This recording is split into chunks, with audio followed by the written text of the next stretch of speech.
วัสดีค่ะคล้ายจันมิไนชาแนลป้าแป๋วค่ะไม่ได้เจอกันนานนะคะคิดถึงทุกคนมากเลยค่ะป้าแป๋วไม่สบายเนาะตอนนี้ก็หายดีแล้วค่ะวันนี้นะคะป้าแป๋วจะพาไปดูสวนลูกพับนะคะเป็นสวนเพื่อนบ้านป้าแป๋วนี่แหละค่ะอยู่ใกล้ๆบ้านนี่แหละเขาก็บอกให้ป้าแป๋วมาเก็บไปกินแล้วก็มาถ่ายเอารูปหน่อยป้าแป๋วก็มัวแต่ไม่สบายเนาะก็ไม่ได้มาดูสักทีหนึ่ง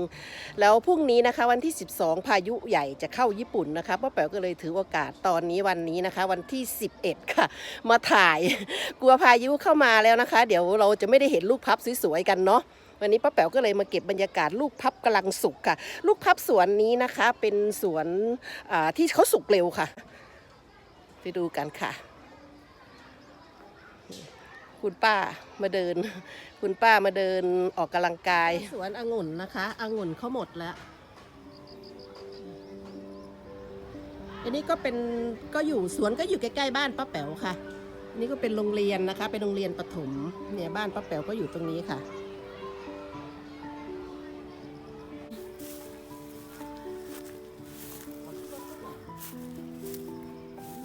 สวัสดีครับ柿の木です。อันนี้คือเขาสุกมากแล้วนะคะไม่มีใบเลยค่ะโอ้โหสวยมากเลยเห็นไหมคะตอนนี้อากาศครึ้มค่ะเพราะว่าพรุ่งนี้พายุจะเข้าแสงอาจจะไม่สวยเท่าไหร่นะคะโอ้โหดกมากโอ้โหดู สวนเจ้าของนี้นะคะเจ้าของสวนนี้นะคะเขาไม่กินนะคะเขาจะปล่อยให้ร่วงทิ้งทุกปีเขาก็บอกให้ป้าแป๋วมาเก็บไปกินแล้วก็ถ้าเราไม่มาเก็บนะคะเขาก็จะเก็บไปให้ซึ่งถ้าหน้าลูกพับออกนะคะลูกพับก็จะเยอะป้าแป๋วก็กินไม่หวาดไม่ไหวนี่เห็นไหมคะเสียดายอากาศไม่ดีวันนี้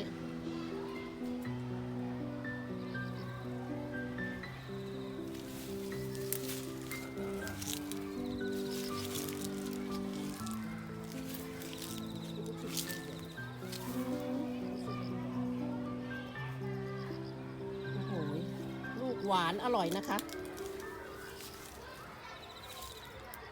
สวยมากเลยนี่เห็นไหมคะ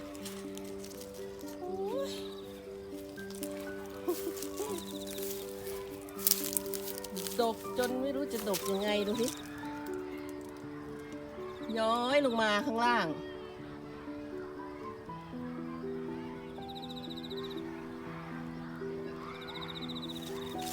โอ้ยลูกนี้กำลังกินเลยค่ะเนี่ยกำลังอร่อยเลยลูกนี้ต้นนี้สวยมาก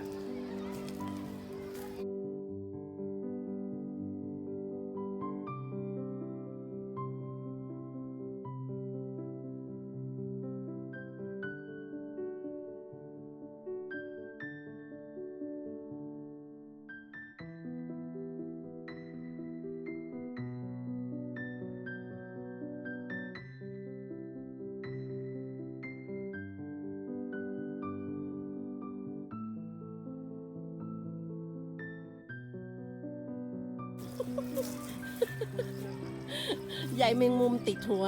โอ้ยติดแค่นั้นก็ให้ติดหน่อยว่าจังคิดถึงบ้านเราจังเลยเนาะอยากป้าแป๋วอยากให้มาเก็บมากินกับป้าแป๋วจังเลยค่ะเห็นไหมคะ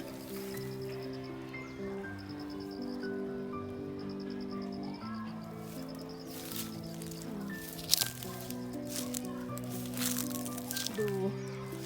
ร่วงทิ้งหมดแล้วค่ะ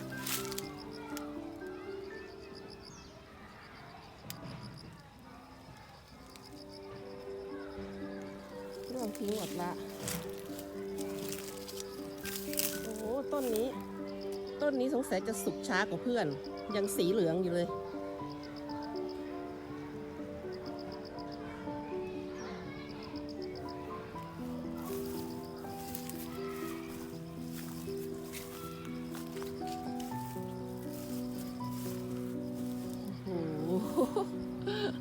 ดู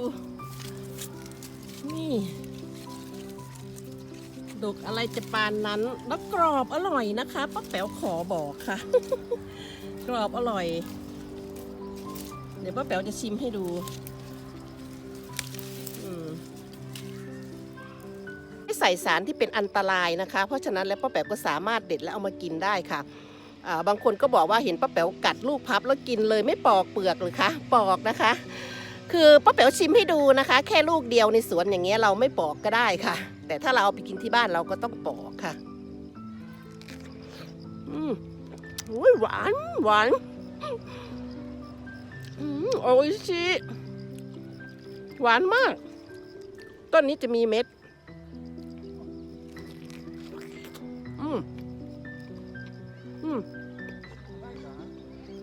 ดูข้างในหวานฉ่ำมากเลย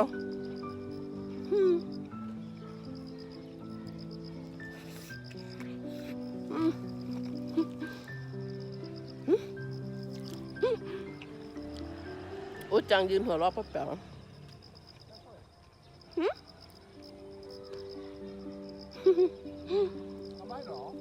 มีเม็ดอาไม่โอ้ยชิ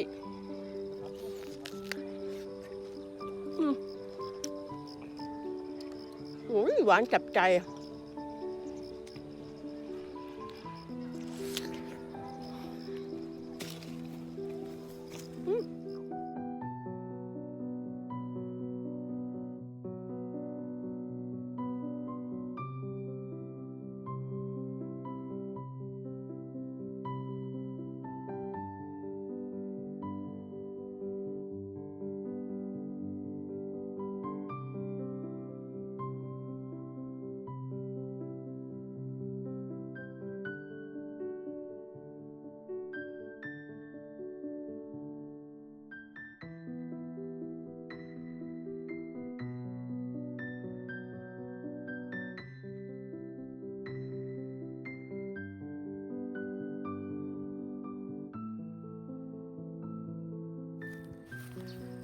นี่คือฮิเมะลิงโง่นะคะก็คือ อะไรนะภาษาไทยเราเรียกอะไรนะเจ้าหญิงแอปเปิ้ล ลูกเล็กน่ารักมากเลยรสชาติเป็นไงเดี๋ยวชิมดู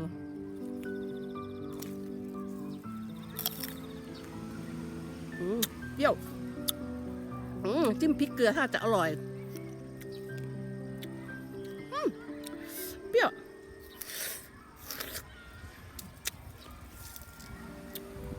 แต่ก็อร่อย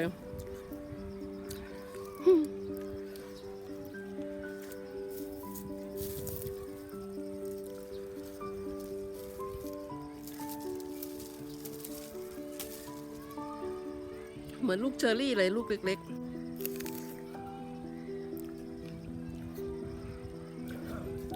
ถ้าลูกไหนสีแดงหน่อยก็อมหวานนิดนึง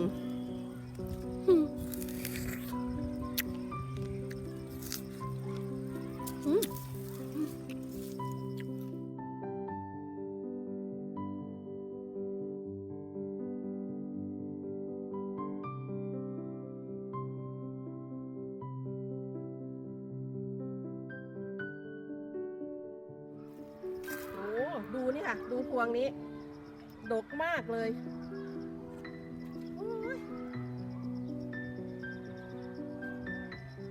เดี๋ยวชิมให้ดูเดี๋ยวป้าแป๋วชิมให้ดูเช็ดกินเลย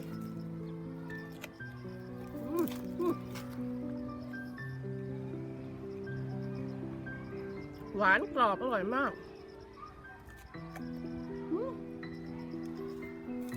มากจัง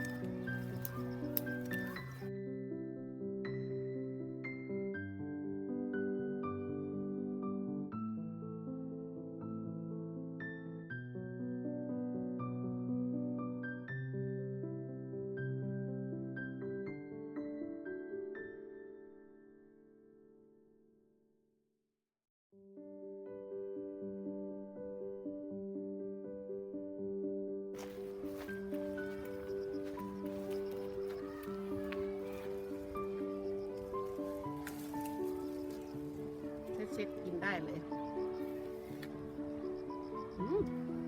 อร่อยจัง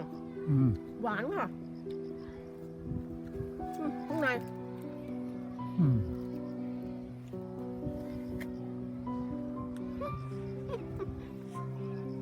มากินกับป้าแป๋วนะ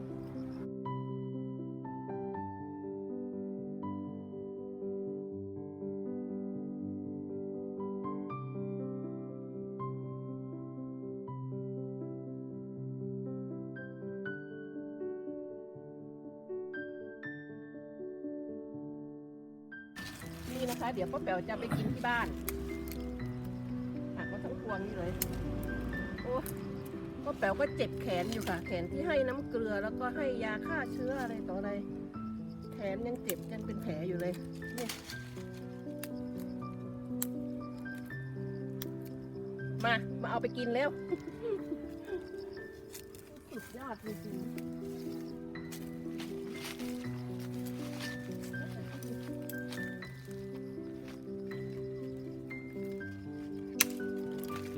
นี่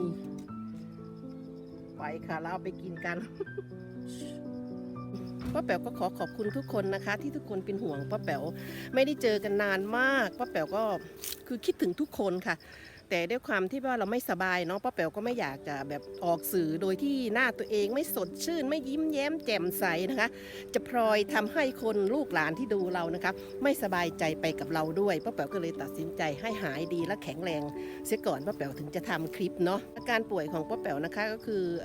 ป้าแป๋วติดเชื้อในปอดแล้วก็ปอดอักเสบด้วยค่ะเป็นการป่วยที่ค่อนข้างจะหนักอยู่เหมือนกันค่ะแต่ป้าแป๋วก็มีกำลังใจค่ะเพราะทุกคนให้กำลังใจป้าแป๋วมาแบบโอ้โหแบบจนป้าแป๋วคิดว่านะไม่หายป่วยก็ต้องหายแล้วล่ะ เพราะกำลังใจมากมายเหลือเกินค่ะป้าแป๋วก็ขอบคุณลูกหลานทุกคนนะคะ ที่ให้กำลังใจป้าแป๋วมาค่ะ ต่อไปนี้นะคะป้าแป๋วแข็งแรงดีแล้วป้าแป๋วก็จะทำนะคะทำคลิปทำโน่นทำนี่ให้ดูนะคะ อย่าเบื่อป้าแป๋วก็แล้วกันค่ะดูทางโน้นเด็กๆเขาก็ฝึกซ้อมกีฬากัน ก็เป็นสนามกีฬานะคะข้างๆบ้านป้าแป๋วนี่เองค่ะ เป็นกีฬาวิ่งนะคะ เป็นสนามกีฬาวิ่งค่ะเห็นไหมคะทุกคนก็ต่อสู้ป้าแป๋วก็เลยมาเล่าให้ฟังนะคะ ก็เป็นการก็ยังมีอยู่ค่ะยังมีนี่แขนนะคะก็ยังเป็นรอย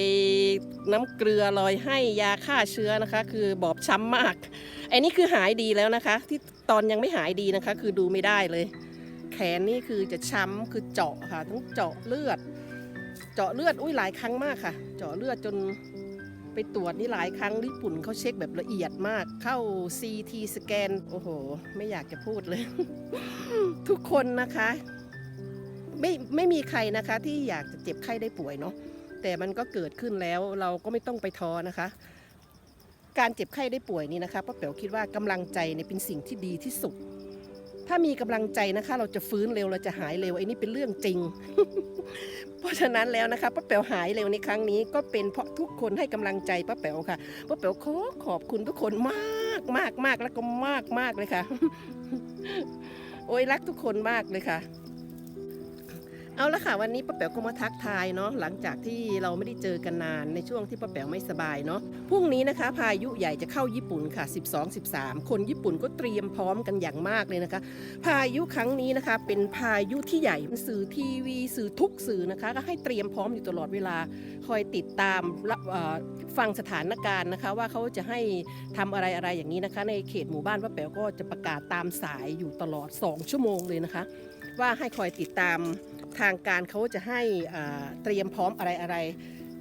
นะคะก็เราก็คอยติดตามอยู่ตลอดเวลา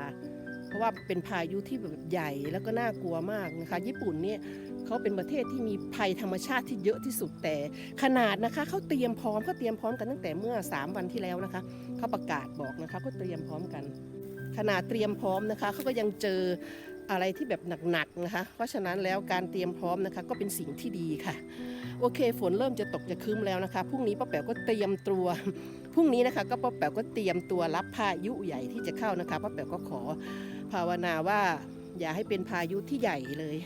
เนาะทุกคนอยู่ในญี่ปุ่นก็ดูแลตัวเองนะคะเจอกับป้าแป๋วได้ใหม่นะคะในคลิปหน้าคิดถึงทุกคนมากค่ะบ๊ายบายค่ะ